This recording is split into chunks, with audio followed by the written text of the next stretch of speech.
एक विधायक के द्वारा हत्या करवा दिया था उस पार्टी में, और कहते हैं कि क्रिमिनलों का बोलबाला है। इसी सरकार में जब सुप्रीम कोर्ट के जज रोड पर उतर जाते हैं, यह कितनी शर्मनाक बात है। और वो 4 बार माननीय रह चुके हैं, 5वीं बार मैदान में आए हैं, और जनता का जो भरोसा उन पर से हट गया है, जिसके चलते वो बौखला गए हैं। उनको समझ में नहीं आ रहा है कि कहाँ क्या बोलना चाहिए।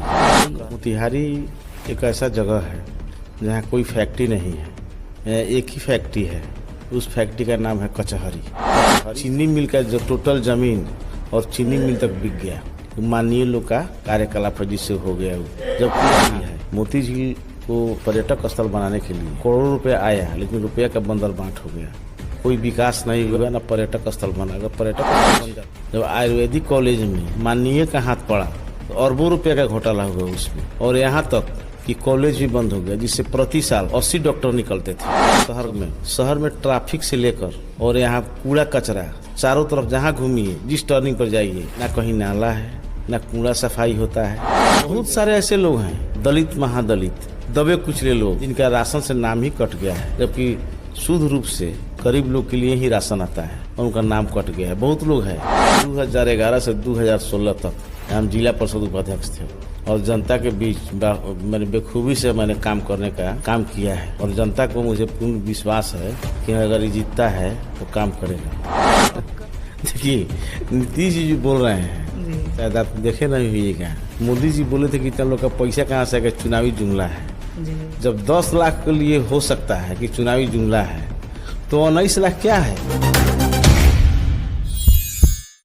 जैसे जैसे चुनाव नज़दीक आ रहा है, वैसे वैसे पार्टी और प्रतिनिधियों की सरगर्मी बढ़ती जा रही है। इसी बीच आज हमारे बीच हैं मोतिहारी विधानसभा के प्रत्याशी ओम प्रकाश चौधरी जी, जो पिछले बार सुगौली विधानसभा से विधायक के कैंडिडेट रहे हैं, और इस बार वो मोतिहारी से चुनाव लड़ रहे हैं। आइए जानते हैं इनसे कुछ बातें कि उनका मुख्य एजेंडा क्या है और वो किस तरह का बदलाव करना चाहते हैं मोतिहारी विधानसभा में। बहुत बहुत स्वागत है सर आपका अंश न्यूज़ में।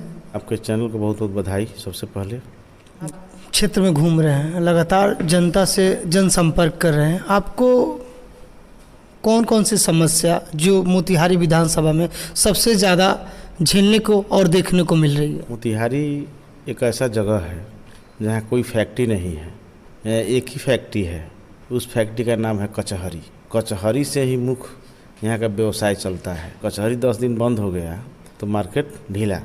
एक फैक्ट्री थी यहाँ पे, चीनी मिल की फैक्ट्री, उस पर भी जब माननीय लोग का हाथ पड़ा तो चीनी मिल का फैक्ट्री बंद हो गया। यहाँ तक कि जो गन्ना किसान पहले दिए थे और जो लेबर काज किए थे, उसमें 2 लेबर ने आत्मदाह भी किया, उसका मुआवजा तक नहीं मिला, और नहीं कि उसके परिवार को पूछने गया। जो किसान का चीनी गन्ना गिरा था, उसका भी पेमेंट नहीं हुआ। चीनी मिल का जो टोटल ज़मीन और चीनी मिल तक बिक गया। माननीय लोग का कार्यकलाप जिससे हो गया वो। जबकि यहाँ मुख्य रूप से किसान जो भी हैं कृषि पर आधारित हैं, दूसरा कोई बिजनेस नहीं है, और कृषि पर सबसे अधिक आमदनी गन्ना से ही होता है। लेकिन उसके बारे में किसी को कुछ नहीं सोचना है। दूसरा का यहाँ का है, एक तो वह उद्देश्य है। दूसरा जो यहाँ पे मोती झील है, मोती झील को पर्यटक स्थल बनाने के लिए करोड़ों रुपया आया, लेकिन रुपया का बंदर बांट हो गया। कोई विकास नहीं हुआ, ना पर्यटक स्थल बना। अगर पर्यटक स्थल बन जाती है तो बहुत से जो छोटे छोटे रोजगार हैं, छोटे छोटे दुकान वहाँ लग सकते हैं, बहुत सारे परिवारों का जीविका वहाँ चल सकता है। तीसरा यहाँ पे है आयुर्वेदिक कॉलेज। जब आयुर्वेदिक कॉलेज में माननीय का हाथ पड़ा तो अरबों रुपया का घोटाला हुआ उसमें, और यहाँ तक कि कॉलेज भी बंद हो गया, जिससे प्रति साल 80 डॉक्टर निकलते थे। सबसे पहले अगर हमारी सरकार बनती है, हम लोग यहाँ के विधायक बनते हैं, सबसे पहला 3 समस्या है। उसके बाद में शहर में ट्रैफिक से लेकर और यहाँ कूड़ा कचरा चारों तरफ, जहाँ घूमिए, जिस टर्निंग पर जाइए, ना कहीं नाला है, ना कूड़ा सफाई होता है, ना कोई व्यवस्था है। पूरा शहर, जबकि नगर है और माननीय नगर के हैं, लगातार 4 टर्म से रहे हुए हैं। 5वां बार हमारे साथ मैदान में है, लेकिन उनका कोई इस पर ध्यान नहीं है। पब्लिक का ध्यान जग चुका है। यहाँ के जो विधायक हैं वो लगातार आप पे तंज कस रहे हैं, आप पे विरोध जता रहे हैं। उनके बारे में आप क्या कहना चाहते हैं, जो आपके बारे में ऐसे ऐसे गलत बयानबाजी कर रहे हैं? देखिए, ये राजनीति में ऐसा होते रहता है। हमारे बड़े भाई हैं, माननीय हैं, और वो 4 बार माननीय रह चुके हैं, 5वीं बार मैदान में आए हैं और जनता का जो भरोसा उन पर से हट गया है, जिसके चलते वो बौखला गए हैं। उनको समझ में नहीं आ रहा है कि कहाँ क्या बोलना चाहिए। कहते हैं कि यहाँ अपराधियों लोग का बोलबाला है, लेकिन उस पार्टी में कैसे कैसे लोग हैं शायद वो नहीं देखे हैं अभी। यह एक परिवार है, पार्टी नहीं है। यह महागठबंधन है, बड़ी लोग की संख्या है, इसमें सबको एक परिवार की तरह रखा जाता है और रहते हैं लोग, कोई गड़बड़ी नहीं होती है। लेकिन वहाँ पे एक विधायक के द्वारा हत्या करवा दिया जाता है उस पार्टी में, और कहते हैं कि क्रिमिनलों का बोलबाला है। इसी सरकार में जब सुप्रीम कोर्ट के जज रोड पर उतर जाते हैं, यह कितनी शर्मनाक बात है। यहाँ के स्थानीय विधायक और उनकी सरकार थी, मुख्यमंत्री भी एनडीए की थी, तो जब 15 साल में विकास नहीं हुआ तो जनता को कैसे भरोसा होगा कि अगर आपकी सरकार बनती है और आप विधायक बनते हैं तो मोतिहारी विधानसभा का रूपरेखा बदल जाएगा और यहाँ विकास होगा। क्योंकि जब भी वोट होते हैं, इलेक्शन होते हैं, तो पार्टी आते हैं, प्रत्याशी आते हैं, दावे करते हैं, वादे करते हैं, लेकिन जब वो विधायक बन जाते हैं, मंत्री बन जाते हैं, तो वो जनता को भूल जाते। तो फिर जनता आप पे कैसे भरोसा करे? सबसे बड़ी बात तो यह है कि माननीय यहाँ 4 बार रह चुके हैं और अभी तक 25% जनता उनको चिंता भी नहीं है कि माननीय यहाँ के हैं। और हम आज 20 दिन 22 दिन में लमसम 90% लोग हमको चिन्ह रहा है। यह हमारी सबसे बड़ी उपलब्धि है। इस विधानसभा में मुझे जो मिला है मान सम्मान, बहुत बड़ी हमारी उपलब्धि है। इसलिए यहाँ पे सबसे बड़ी समस्या है सड़क। बहुत सारे ऐसे लोग हैं, दलित महादलित, दबे कुचले लोग, जिनका राशन से नाम ही कट गया है, जबकि शुद्ध रूप से गरीब लोग के लिए ही राशन आता है और उनका नाम कट गया है। बहुत लोग हैं जिसको गरीब लोग हैं, लाचार लोग हैं, वृद्ध हो गए हैं, उनका वृद्धा पेंशन नहीं मिल रहा है, उनका नाम ही नहीं है। पहले मिलता था हमारे सरकार में, हमारी सरकार जब थी यहाँ तो उस समय मिलता था, लेकिन इस सरकार जब से 15 साल से सारा लोग का बंद हो गया है और लोग उसके लिए त्राहिमाम है। 2011 से 2016 तक हम जिला परिषद उपाध्यक्ष थे और जनता के बीच मैंने बेखूबी से मैंने काम करने का काम किया है और जनता को मुझे पूर्ण विश्वास है कि अगर ये जीतता है तो काम करेगा। आपका मुख्य एजेंडा क्या क्या होगा? अगर आप यहाँ से विधायक बनते हैं तो सबसे पहले कौन सा विकास और कौन सा कार्य करना चाहते हैं? सबसे पहले आपको तो पहले ही बता चुके हैं, चीनी मिल है, मोती झील है, आयुर्वेदिक कॉलेज है, उसके बाद यहाँ फैक्ट्री लगवाना, उसके बाद जो हमारे यहाँ के बच्चे जाके आप कोटा में रहते हैं, दिल्ली रहते हैं, वैसी व्यवस्था यहाँ करवाना कि यहाँ के बच्चे को बाहर जाना नहीं पड़े पढ़ने के लिए। बाहर जाने से 2 घाटा है, एक तो घर से बाहर जाते हैं, रूम उनको रेंट पर लेना पड़ता है, अप डाउन का खर्चा लगता है, खाना वहाँ खरीद के खाना है, और वो व्यवस्था यहाँ पर हो जाता है तो उस परिवार को एक अलग तरह से लाभ हो जाएगा, ताकि उस बच्चे को रूम रेंट नहीं लगेगा, खाना होटल में खाना नहीं पड़ेगा, चाहे अपने से नहीं बनाना पड़ेगा, शांति से रह घर पर पढ़ना होगा। ये भी विकास का एक जरिया है। यहाँ के 60% बच्चे बाहर जाते हैं और रुक जाते हैं तो भी एक विकास का ही जरिया है। यह एक ऐसा पर्व है जिसमें जो भी माननीय हैं उनको जनता के बीच में जाना है। जनता का एक ऐसा वोट है, बहुमूल्य है, उसका कोई कीमत नहीं, अनमोल चीज़ है और वो आपको उससे लेना है। आपको लोग 1 बार देखा, 2 बार देखा, 3 बार देखा, 4 बार देखा, 5 बार तो नहीं देखेगा, आपको साइड करेगा, किसी न किसी को मौका तो मिलेगा। आपने बताया चीनी मिल का जो मुद्दा है, इसके पहले यहाँ के मंत्री भी रह चुके हैं, सांसद जी जो हैं, और यहाँ जब नरेंद्र मोदी जी आए थे तो वो बोल के भी गए थे कि अगली बार आएंगे तो हम यहाँ के चीनी मिल का चाय पी के जाएंगे। इसके बावजूद चीनी मिल चालू नहीं हुआ है और आप बोल रहे हैं कि अगर मेरी सरकार बनेगी तो चीनी मिल चालू होगा।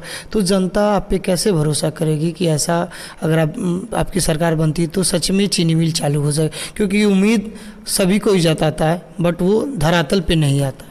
देखिए, प्रधानमंत्री जी का जो भी घोषणा हुआ है, बाद में आपके माध्यम से हो, चाहे किसी चैनल के माध्यम से हो, चाहे किसी के माध्यम से हो, पूछा गया तो किसी वरीय नेता के द्वारा कहा गया कि यह चुनावी जुमला थी, ठीक है। लेकिन जो हमारे बिहार विधानसभा विपक्ष के जो नेता हैं, जिनको हम लोग भावी मुख्यमंत्री मान रहे हैं, उनका कहना क्या है कि अगर हमारी सरकार बनती है तो फर्स्ट कैबिनेट मीटिंग में 10 लाख युवाओं को अस्थायी रोजगार देंगे। तो नीतीश जी भी तो कह रहे हैं कि 19 लाख अब देंगे। देखिए, नीतीश जी जो बोल रहे हैं शायद आप देखे नहीं हुईगा, मोदी जी बोले थे कि इतना लोग का पैसा कहाँ से आएगा, चुनावी जुमला है जी। जब 10 लाख के लिए हो सकता है कि चुनावी जुमला है, तो 19 लाख क्या है जो निकाले हैं उन्होंने कि 19 लाख युवाओं को हम नौकरी देंगे, तो 10 लाख पर जुमलाबाजी हो रहा है, 19 लाख पर क्या होगा? जनता को समझना है, जनता मालिक है। सरकार में रहकर 15 साल राज किए और उन्होंने बहाली नहीं किया, तो आज कैसे 5 साल में बहाली कर लेगा? जनता सब जान गई है। नीतीश जी तो एक और घोषणा की है कि अगर दलित और महादलित का मर्डर होता है तो उसके घर परिवार के लोगों को जॉब दिया जाता है। इसके बारे में आप क्या कहना चाहते हैं? नीतीश जी का जो भी बात है, सब बात तो वही है, जुमलाबाजी ये वाला है। क्या कभी अभी सरकार में है न, इसके बाद भी जब से उनका आया है उसके बाद घटना नहीं हुई है? कहाँ किसी को हुआ है? अगर मर्डर तो नहीं रहा हुआ है तो बता दीजिए आप। नहीं, जॉब तो नहीं मिला बट मर्डर हो रहा है, कत्ल तो हो ही रहा है नौकरी के नाम पे। भाई भाई को मार दे रहा है कि अगर भाई को मारते तो हमको नौकरी मिलेगा। ये कोई जरूरी है भाई मार रहा है, कौन मार रहा है? किसी तरह लोग मर रहा है, मर रहा है तो उसको मिलना चाहिए ना। कहाँ मिला है? अभी तक मिला है तो बता दीजिए आप। अच्छा, आप मोतिहारी की जनता को अंश न्यूज़ के माध्यम से क्या अनुरोध करना चाहते हैं? हम यही अनुरोध करना चाहते हैं कि जनता मालिकों को से अनुरोध है मेरा कि 4 बार यहाँ जो माननीय रह चुके हैं, 5वीं बार हमारे साथ मैदान में आए हैं। हम अपील करेंगे यही 7 तारीख के रोज़ मेरे लालटेन छाप पर जो 1 नंबर में है उस पर बटन दबाकर मुझे भारी मतों से विजयी बनावे। अगर हमारी जीत हो जाती है तो यह जीत सारे जनता मालिकों की होगी, इसलिए कि 4 बार से ये 5वीं बार छलने का कोशिश कर रहे हैं। लेकिन जनता मालिक जो हमारे हैं, जो हम लोग को भाग के फैसला करने वाले हैं, वो सब जान चुके हैं। कोई भी बहकावा में वो लोग पड़ने वाला नहीं है। इसलिए मुझे पूरा उम्मीद है और आपके माध्यम से अपील करना चाहते हैं कि जनता मालिक का जो फैसला होगा, निर्णय होगा 7 तारीख के दिन, वो मेरे लिए बहुत ही अच्छा होगा। बहुत बहुत धन्यवाद।